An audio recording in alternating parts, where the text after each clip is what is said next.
सेठ गंगा शरण जी काशी में रहते थे। भगवान शंकर जी के सच्चे भक्त थे। सोमवती अमावस्या का प्रातः काल था। मणिकर्णिका घाट पर अनेक नर नारी साधु सन्यासी स्नान कर रहे थे। जय गंगे, जय गंगे, जय शंकर, जय सूर्य देव के नारे लगाए जा रहे थे। भक्त गंगा शरण जी स्नान कर रहे थे। तब तक अलवर के मंदिर पर से कोई गंगा में कूदा और डुबकियां खाने लगा। किसी की हिम्मत ना पड़ी जो उस डूबने वाले को बचाने की कोशिश करता, क्योंकि कभी कभी डूबने वाला अपने बचाने वाले को इस तरह पकड़ता है कि दोनों डूब मरते हैं। परंतु सेठ जी का हृदय करुणा से भर गया। वह तैरना भी जानते थे। 4 हाथ मारे और डूबने वाले को जा थामा। किनारे पर लाकर देखा तो वह सेठ जी का ही मुनीम नंदलाल था। पेट से पानी निकालने के बाद जब नंदलाल को होश में देखा, तब भक्त जी ने कहा, मुनीम जी, आपको किसने गंगा जी में फेंका था? उसने कहा, किसी ने नहीं। तो क्या किसी का धक्का खाकर आप गिर गए? उसने कहा, नहीं तो फिर क्या बात थी? मैं स्वयं ही आत्महत्या करना चाहता था। उसने कहा, वह क्यों? मैंने आपके 5,000 रुपए सट्टे में बर्बाद कर दिए हैं। मैंने सोचा कि आप मुझे गबन के अभियोग में गिरफ्तार करा जेल में बंद करवा देंगे। अपनी बदनामी से बचने के लिए मैंने मर जाना उत्तम समझा था। सेठ जी ने कहा, मैं एक बात पर तुम्हारा अपराध क्षमा कर सकता हूं। उसने कहा, वह सच क्या है? प्रतिज्ञा करो कि आज से किसी प्रकार का कोई जुआ नहीं खेलोगे, सट्टा नहीं करोगे। उसने कहा, प्रतिज्ञा करता हूं और जगत गुरु भगवान शंकर की शपथ ग्रहण करता हूं। परंतु अब तो आप मुझे अपने यहां मुनीम नहीं रखेंगे। सेठ जी ने कहा, रखूंगा, क्यों नहीं। लोभ में आकर भूल कर बैठे, स्वाभाविक है। फिर तुम नवयुवक हो, इसलिए क्षमा करता हूं। नंदलाल, मैं तुम्हें अपना छोटा भाई मानता हूं, चिंता मत करो। मुनीम ने अपने दयालु मालिक के चरणों में सिर रख दिया। अगले वर्ष सेठ गंगा शरण जी को कपड़े के व्यापार में 1 लाख का मुनाफा हुआ। मुनीम नंदलाल को फिर लोभ के भूत ने घेरा। अब की बार सेठ जी के प्राण लेने की तरकीब सोची जाने लगी। उसने सोचा, यदि सेठ जी बीच में से ही उठ जाएं, तो सेठानी और बालक शंकर लाल मेरे ही भरोसे रह जाएंगे।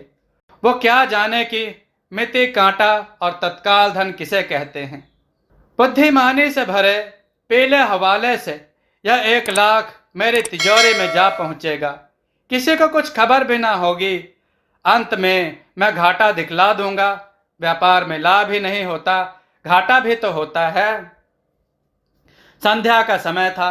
नंदलाल अपने घर से 1 गिलास दूध संखिया डालकर सेठ जी के पास लेकर गया और बोला, 10 दिन हुए मेरी गाय ने बच्चा दिया है। आज से दूध लेना शुरू किया है। आपकी बहू ने कहा, पहला गिलास मालिक को पिलाओ, तब हम लोग दूध का उपयोग करेंगे। सेठ जी बोले, गिलास मेज पर रखकर घर चले जाओ, मैं अभी भोजन करने जा रहा हूं। सोते समय तुम्हारा लाया हुआ यह दूध मैं अवश्य पी लूंगा। मेज पर वह भी विषाक्त दूध रखकर दुष्ट मुनीम चला गया। भोजन करके सेठ जी आए तो देखा गिलास खाली पड़ा है। सारा दूध पड़ोस की पालतू बिल्ली पी गई। सुबह सुना कि पड़ोस की बिल्ली मर गई। वह क्यों मरी, कैसे मरी, इस बात की छानबीन नहीं की गई। पशु के मरने जीने की चिंता मनुष्य नहीं करता। दुकान पर सेठ जी को गद्दी पे बैठा देखकर मुनीम को महान आश्चर्य हुआ, परंतु वह बोला कुछ नहीं। रात को स्वप्न में सेठ जी को भगवान शंकर जी के दर्शन हुए। भगवान कह रहे थे, तुमने जिस दुष्ट मुनीम को 5,000 के गबन के मामले में क्षमा कर दिया था, उसने दूध में संखिया मिलाकर तुमको समाप्त करने का षड्यंत्र रचा था। मैंने प्रेरणा करके बिल्ली को भेजे और तुम्हारे प्राण बच गए। उसी विष से पड़ोसी की बिल्ली मर गई। सेठ उसी समय जाकर सेठानी को अपना सपना सुनाए। सुनकर बेचारी सेठानी सहम गई, फिर संभल कर बोली, जब वह तुम्हारा ऐसा दुश्मन है जो आपको नुकसान ही पहुंचाना चाहता है, तब उसे निकाल बाहर करो, कोई दूसरा ईमानदार रख लो। सेठ ने कहा, मैं अपने शुभ चिंतन के द्वारा अपना अशुभ चिंतन नष्ट कर डालूंगा। सेठ ने दृढ़ता से कहा, यह कैसे हो सकता है? सेठानी ने आश्चर्यचकित होकर प्रश्न किया। मैं अपने मन में उसके प्रति वैर भावना नहीं रखूंगा, बल्कि प्रेम भावना को बढ़ाता रहूंगा। इससे क्या होगा? सेठ जी ने कहा, जब हम किसी के प्रति शत्रुता के विचार रखते हैं, तब वह भावना उसके पास जाकर उसकी शत्रुता को और भी बढ़ा देती है, क्योंकि दिल को दिल से राह होती है। सेठानी ने कहा, मैं नहीं समझी। सेठ जी ने कहा, मैं तुम्हें एक दृष्टांत सुनाता हूं, तब तुम समझ जाओगी। एक बार बादशाह अकबर प्रधानमंत्री बीरबल के साथ सैर करने शहर से बाहर निकले। सामने एक लकड़हारा आता दिखाई पड़ा। बादशाह ने पूछा, यह लकड़हारा मेरे प्रति कैसा विचार रखता है? बीरबल ने उत्तर दिया, जैसा विचार आप उसके प्रति रखेंगे वैसा ही वह भी रखेगा, क्योंकि दिल को दिल से राह होती है। बादशाह ने परीक्षा करनी ठानी। बादशाह एक पेड़ पर चढ़ गए और कहने लगे, साला लकड़हारा मेरे जंगल की लकड़ियां बिना इजाजत चुरा कर काट लाता है और अपना खर्च चलाता है, कल इसे फांसी देंगे। तब तक वह लकड़हारा पास आ गया था। बीरबल ने कहा, लकड़हारे, तुमने सुना कुछ? आज बादशाह अकबर मर गए। लकड़हारा लकड़ी का गट्ठर फेंक दिया और वह नाचते हुए बोला, बड़ा अच्छा हुआ, बड़ा बदमाश बादशाह था। मीना बाजार में राजपूतनी को बुरी नजर से देखा था। उसने छाती में कटार घुसा दिया होता, परंतु माता कहकर क्षमा मांगी, तब उसके प्राण बचे थे। मैं तो प्रसाद बांटूंगा, खूब मरा, अच्छा हुआ। बादशाह ने बीरबल का सिद्धांत मान लिया। फिर क्या हुआ? सेठानी की उत्सुकता बढ़ गई। उसी समय एक वृद्धा घास लिए आती दिखाई पड़ी। बादशाह पेड़ पर ही छिपा बैठा रहा, क्योंकि वह शुभ चिंतन और अशुभ चिंतन का प्रभाव देखना चाहता था। अशुभ चिंतन का प्रभाव देख चुका था। अब की बार का प्रभाव देखने के लिए बादशाह ने कहा, बीरबल, वह देखो बेचारी वृद्धा आ रही है, कमर झुकी हुई है, लाठी के सहारे चल रही है, अपनी गाय के लिए थोड़ी घास छील कर लाई है। इसके लिए 10 रुपए महीना पेंशन आज से ही बांध दो। वजीर आजम जब बुढ़िया पास आई, तब बीरबल कहने लगे, बूढ़ी माई, तुमने सुना कि आज बादशाह अकबर को काला नाग सूंघ गया? सुबह की खबर है। बुढ़िया ने घास पटक दिया और रो रो कर कहने लगी, राम राम राम, बहुत गलत हुआ, गजब हो गया, ऐसा दयालु बादशाह अब कहाँ मिलेगा। हिंदू मुसलमान दोनों उनकी आंखें थी।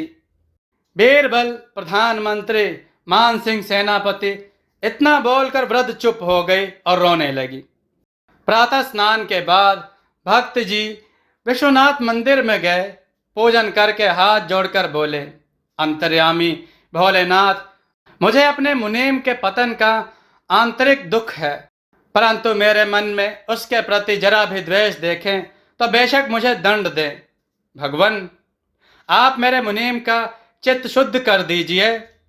यदि उसकी लोभ भावना दूर ना हुई तो मेरी भक्ति का क्या फल हुआ? काम, क्रोध, लोभ, यही 3 मानव के प्रबलतम शत्रु है। मुझे अपने जीवन का भय नहीं, क्योंकि तुम रहते जिनके मन भीतर उसको परवाह नहीं होती। जंगल में कितने कांटे हैं, पैरों में कितने छाले हैं, मैं तो आत्मसमर्पण करके निश्चिंत हो गया हूं। सांझ को एक सपेरा मुनीम जी के घर के सामने से निकला। मुनीम ने उसे बुलाकर पूछा, तुम्हारे पास कोई ऐसा सांप है जिसके विष दांत तोड़े नहीं हो? जी हाँ, इसी पेटी में मौजूद है, कल ही पकड़ा था। तो उसे बेच दो, यह लो 5 रुपए। सपेरे ने वह विषधर एक मिट्टी की हांडी में बंद कर दिया और मुंह पर कपड़ा बांध दिया। जब रात के 10 बजे तब हांडी लेकर नंदलाल सेठ जी के मकान पर पहुंचा। जिस कमरे में सेठ जी सोते थे उसकी खिड़की का एक शीशा टूटा हुआ था। खिड़की के नीचे ही भक्तो जी का पलंग रहता था। नंदलाल ने उसी खिड़की के द्वारा वह काल सर्प अंदर फेंक दिया जो शिव जी की रजाई के ऊपर जा गिरा। हंसता हुआ नंदलाल लौट गया। सवेरे जब सेठ जी रजाई से बाहर निकले तो सेठानी भी वहीं खड़ी थी।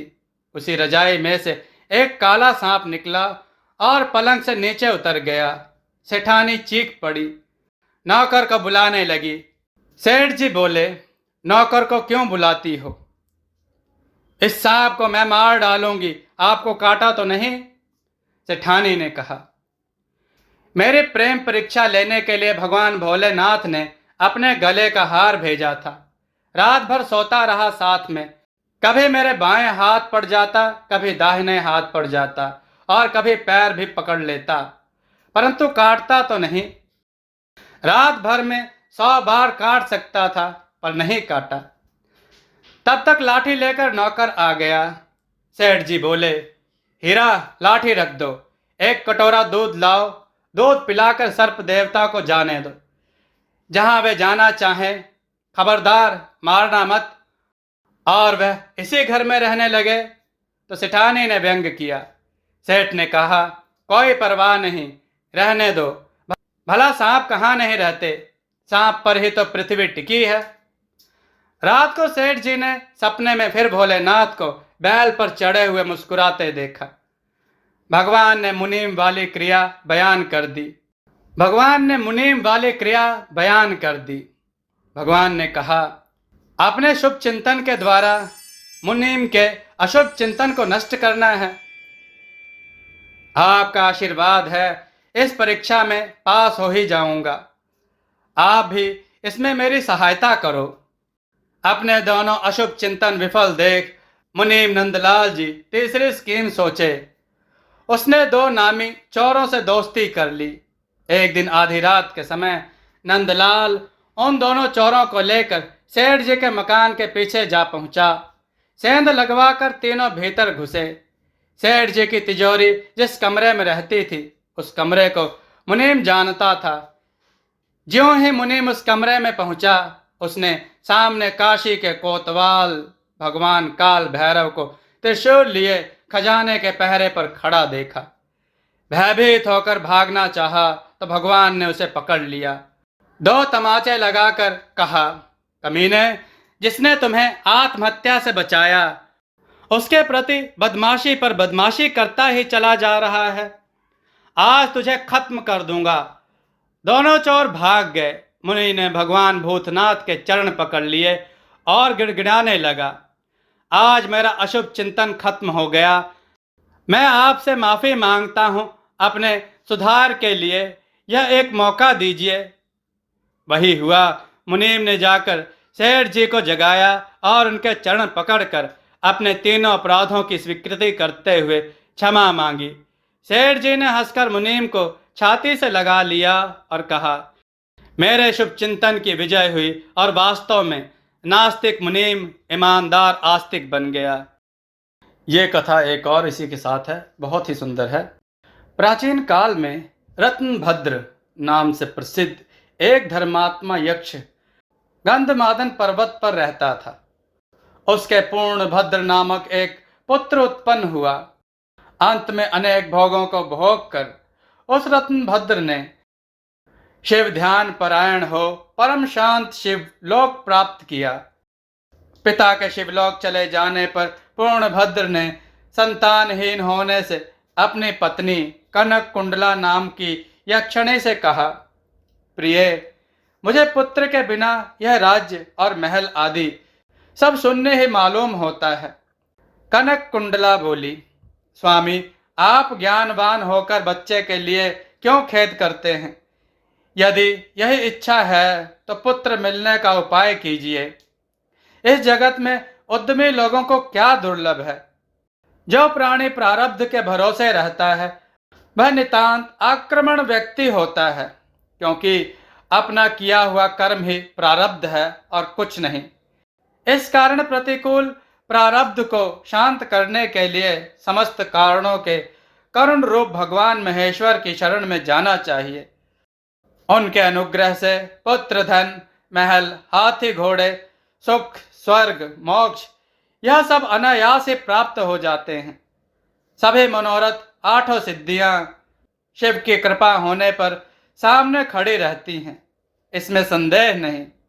अंतर्यामी जगत के स्वामी भगवान विष्णु जिन शिव की सेवा से चर अचर सभी प्राणियों की रक्षा करते हैं, जिन्होंने ब्रह्मा को सृष्टि रचने का अधिकार दिया, इंद्र आदि देव जिनके दया से लोकपाल हुए, अपुत्र शिलाद ने जिनकी कृपा से मरणहीन नंदीश्वर नामक पुत्र को प्राप्त किया, काल के गाल में फंसे हुए श्वेत केतु ने जीवन पाया, उन दया सिंधु आशुतोष भगवान शंकर के प्रसन्न हो जाने पर संसार में क्या दुर्लभ है। जो मनोरथ संसार में अलभ्य भी है, उनको शिवजी प्रदान करते हैं। मोक्ष पद उनकी सेवा से एक क्षण में प्राप्त हो सकता है। इसलिए स्वामी, यदि आप सर्वश्रेष्ठ पुत्र चाहते हैं तो भगवान शिव की शरण ग्रहण कीजिए। स्त्री का वचन सुनकर यक्षराज ने गीत वाद्य आदि से ओमकारेश्वर का पूजन कर पुत्र की अभिलाषा पूर्ण की। उनका नाम हरिकेश पड़ा। पुत्र उत्पन्न होने की प्रसन्नता में उसने अनेक दान पुण्य किए। जब हरिकेश 8 वर्ष का हुआ, तभी से वह खेल में धूलि यानी बालू का शिवलिंग बनाकर तृणादि यानी दुर्वा से उनका पूजन करता और अपने साथियों को शिव नाम से ही पुकारता था। वह रात दिन हे नीलकंठ, हे महादेव, हे ईश्वर आदि नामों का उच्चारण करता रहता और मित्रों को प्रेम करता हुआ बार बार इन्हीं नामों से पुकारता रहता था। उसके कान शिव के नाम के अतिरिक्त अन्य किसी को ग्रहण नहीं करते थे। वह शिव मंदिर को छोड़कर किसी अन्य जगह नहीं जाता। उसके नेत्र शिव के अतिरिक्त और कुछ देखने की इच्छा नहीं रखते थे। उसने अपनी बुद्धि शिव को समर्पित कर दिया था। वह जल, भोजन आदि शिव को अर्पण किए बिना नहीं करता था। हरिकेश की यह दशा देखकर उसके पितृ ने उसे गृह कार्य में लगाने की अनेक चेष्टा किया, किंतु उस पर कुछ भी असर नहीं हुआ। अंत में हरिकेश घर से निकल गया। कुछ दूर जाकर उसे भ्रम हो गया और वह मन ही मन कहने लगा, हे शंकर, कहाँ जाऊं, कहाँ रहने से मेरा कल्याण होगा। उसने अपने मन में विचार किया कि जिनका कहीं ठिकाना नहीं, उनका आधार काशीपुरी है। जो रात दिन विपत्तियों से दबे हैं, उनका काशीपुरी ही आधार है। इस प्रकार निश्चय कर वह काशीपुरी को गया। जिस विमुक्त क्षेत्र में पंचाभौतिक देह त्याग कर प्राणों का शिव की प्रसन्नता से फिर देह से संबंध नहीं रहता, उस आनंद वन में जाकर कुछ काल के अनंतर भगवान शिव ने पार्वती को अपना विहार वन दिखाया। वह अनेक सुगंध युक्त पल्लवों से शोभित था। शिव बोले, हे देवी, जैसे तुम मुझको बहुत प्रिय हो, वैसे ही आनंद वन भी मुझे परम प्रिय है। हे देवी, मेरे अनुग्रह से इस आनंद वन में मरे हुए जनों जन्म मरण का बंधन नहीं होता, अर्थात वह फिर इस संसार में जन्म नहीं लेता।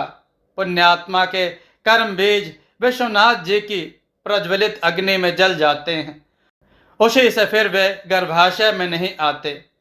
काशीवासी लोगों के देहांत समय में मैं ही तारक ब्रह्म ज्ञान उपदेश देता हूँ, जिससे वे उसी क्षण मुक्त हो जाते हैं। कलयुग में विश्वनाथ देव का दर्शन पूजन, काशीपुरी, भागीरथ, गंगा आदि का सेवन तथा सुपात्र को दान विशेष फलदायक होता है। हे देवी, काशीवासी सदा मुझ में ही बसते हैं, इससे मैं उनको अंत में संसार सागर से पार कर देता हूँ। यह मेरी प्रतिज्ञा है। इस तरह वार्तालाप करते करते भगवान उस स्थान पर गए जहां हरिकेश समाधि लगाए बैठा था।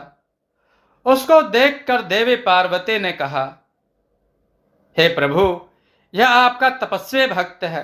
इस समाधि भक्त को वर देकर उसका मनोरथ पूर्ण कीजिए। उसका चित्त केवल आप में ही लगा है और इसका जीवन भी आपके ही अधीन है। दरिया दिल महादेव जी उसके पास गए और उन्होंने समाधि में स्थित उस हरिकेश को स्पर्श किया। दया सिंधु का स्पर्श पाकर उस यक्ष ने आंखें खोलकर अपने सम्मुख प्रत्यक्ष अपने अभिष्ट देव को देखा। गदगद स्वर से यक्ष ने कहा, हे शंकर, आपकी जय हो। हे कृपालु, आपके कर कमलों का स्पर्श पाकर मेरा यह शरीर अमृत स्वरूप हो गया। इस प्रकार प्रिय वचन सुनकर आशुतोष भगवान भोले बोले, यक्ष, तुम इसी क्षण मेरे वर्ष से मेरे क्षेत्र के इसी क्षण दंड नायक बन जाओ। आज से तुम दुष्टों के दंडदायक और पुण्य वालों के सहायक बनो और दंडपाणी नाम से विख्यात होकर यहाँ पर सब पर नियंत्रण करो। मनुष्यों में सत्य अर्थ नाम वाले संभ्रम और उद्भ्रम ये दोनों गण सदा तुम्हारे साथ रहेंगे। तुम काशीवासी जनों की अन्नदाता, प्राणदाता, ज्ञानदाता हो जाओ और मेरे मुख से निकले तारक मंत्र के उपदेश से मोक्षदाता होकर नियमित रूप से काशी में निवास करो। भगवान की कृपा से वही हरिकेश यक्ष काशी में दंडपाणी के रूप में स्थित हो गए और भक्तों के कल्याण में लग गए। इस तरह काशी जी में भगवान विश्वनाथ की सेवा करते हुए सभी काशीवासी प्राणियों के कल्याण में लग गए। दोस्तों, आपको यह कथा कैसी लगी? अपने विचार और सुझाव कमेंट में जरूर दें। हमारी कथाओं को लाइक करें, हमारे चैनल को सब्सक्राइब करना न भूलें। हमारी कथाओं को शेयर जरूर करें जिससे लोगों को अच्छा ज्ञान प्राप्त हो। जय श्री राम भक्तों।